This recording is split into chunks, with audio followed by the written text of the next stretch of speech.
It's time for post-game therapy on RFN. With me, Nigel Wobbleton, Teacup the Fourth. Let us jump right in. I was going to cover March Madness, the NBA and more. Boring! I'll leave that fluff for the human broadcasters because today you're superior. My mind is juiced up. First, fast cars, faster egos. It's motorsport. At the Australian Grand Prix on March 29 in Melbourne, Max Verstappen won again, leading from pole and finishing 9 seconds clear. The race itself was tidy. The celebration was not. Verstappen's podium champagne spray nearly blinded a cameraman and soaked an official who, let's say, was showing a bit of red.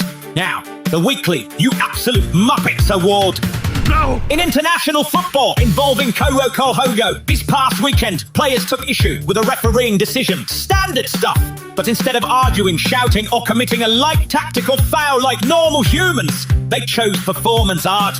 After a controversial penalty decision, the entire team literally stopped moving, just stood there. No defending, no pressing, nothing. The opposition simply walked through the mannequins and scored, while the other team stood perfectly frozen in time.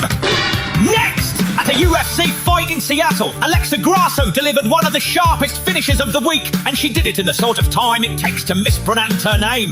The fight started. Grasso immediately caught her opponent clean with a quick combination that sent her crashing to the canvas. Now, most fighters would pause, posture, maybe throw a few dramatic punches for the highlight reel. Not Grasso! She went straight in, no hesitation, snatched up a chokehold while her opponent was still trying to remember what city she was in and locked it down tight. Seconds later, tap out! Done! The fight was over before the crowd had even settled into their overpriced seats. Now wrapping our 4 Sum of Who's It's.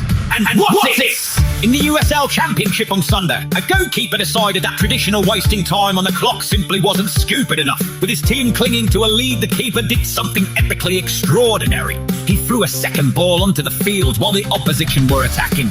Yes, a bonus ball. Like sport had suddenly turned into a clearance sale. The referee, understandably baffled by the cloning, stopped play and sent him off. Red card! Off you go now! You absolute donuts! Here's my rap. If the team does nothing, is it still a game? And don't forget the man who looked at the rules of football and said, what if there were more balls? Sport, this week, has not just bent the rules, it's taken them out back, given them a stern talking to, poked it in the eyeball and wandered off in the opposite direction. I'm Nigel Wobbleton, Teacup the Fourth. That's your post-game therapy for this week. Now, go you donuts!